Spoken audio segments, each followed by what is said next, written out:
Well, hello again. Thanks for tuning in to another random rapid review. I'm Brian Wayne, the regular host of the Cheers to Comics podcast, here to talk about Nightwing. Nightwing number 78. It continues. No reboot. No reboot. New creative team. Tom Taylor, Bruno Redondo. the amazing team that brought us Suicide Squad that ended way too soon. Nightwing. I've been reading Nightwing since issue 1. I can honestly say that Nightwing, this run of Nightwing, is the series that got me into reading DC Comics again.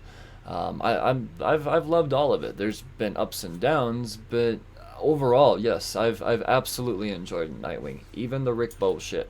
So yeah, no, now it's Tom Taylor, my favorite writer in all of comics, and you know what, the book delivered. So let's talk about this. You know, they could have rebooted it. You know, DC's doing a lot of reboots right now, but no, they're keeping it going at issue number 78, and for that, I really respect. I appreciate the hell out of that. So it starts out. We got a little bit of a flashback here. It's just kind of you know, Dick flexing, if you will.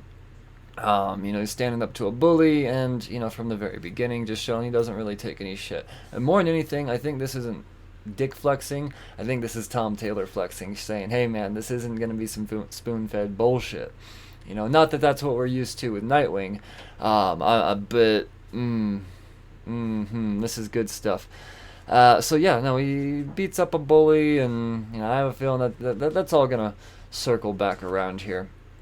And then it flashes forward to now, and you know, Dick's being Nightwing. He's back to being Nightwing, and his first little, you know, I guess act of heroism that we get to see, he saves a puppy. He saves a puppy from a bunch of weird jocks that were gonna shoot it in the face. And I don't know, they set it on fire. They're throwing rocks at it. They're being dickheads, and then Dick shows up, and they're like, "Oh, we'll just shoot the dog," and Dick doesn't like that. So yeah, and Dick saves the dog, gets bit doing it, so you know, he's gotta go get patched up. He gets home, and Babs is waiting for him. Babs explains, "Hey man, I got something for you. And it's a doozy. It's a doozy. Before I get to all that, though, I want to talk about what's going on. You know, they're kind of setting up the bad guys at this point. In the background, we've got Blockbuster. You know, he runs Bloodhaven, if you will. He essentially crushes the mayor's head, and thus leading to our new mayor, Zucco, but not the Zucco that we know. No. We're talking Melinda. Melinda Zucco, the daughter of, you know, the shithead that killed. So yes, setting up that whole plot line. It's brilliant, man. I'm loving what they're doing here. It feels like a reboot, but at the same time, it's not, because it still slightly mentions the whole Rick, you know, lack of memories and presence and all of that stuff, and without really sweeping it under the rug either. It's treaded well. It treads very well. But you know, beyond that, we get back to Babs now, and Babs says, "Here's the deal. Alfred, you know, had a will, and you weren't there." And this is kind of when they touch on the lack of presence, if you will.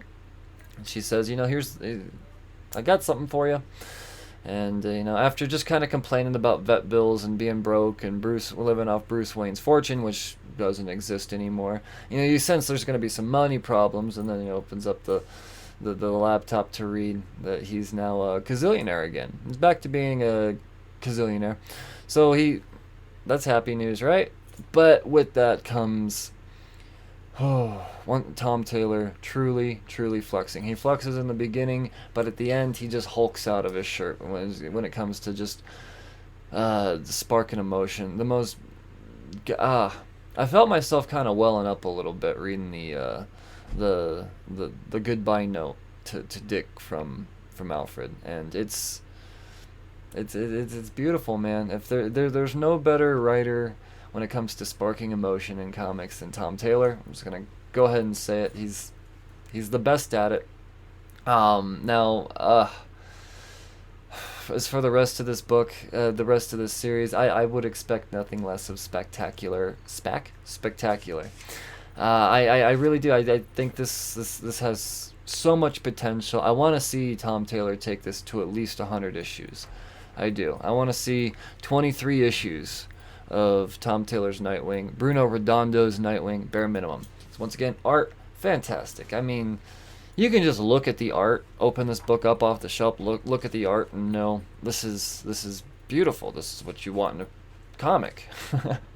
But as far as a story, you don't always get that until you read all the way through. And I'm going to tell you right now, on a scale from poor to near mint, this is as 9.80 as it gets. It's perfect. And was there a huge battle scene?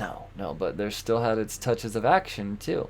It's just this is what I want, man. This is what I want. So, highly recommended. Pick up Nightwing from Tom Taylor and Bruno Redondo, and get excited afterwards. So there you go. It's been another random rapid review. Remember to check out the podcast. I put out 2 episodes a week on the podcast. I interview creators, and I talk about the books coming out in the future. So if you're a speculator or a collector that doesn't know, when to get in on a series, then there you go. Pull list priorities and creator corner of the episodes from you. You can subscribe anywhere that you can listen to a podcast, iTunes and Spotify. I'll never repeat any of my material on YouTube on my podcast. So there you go. It's all new content, so check that out. And I'll see you next time I read something amazing. I bet it's any minute now. Cheers.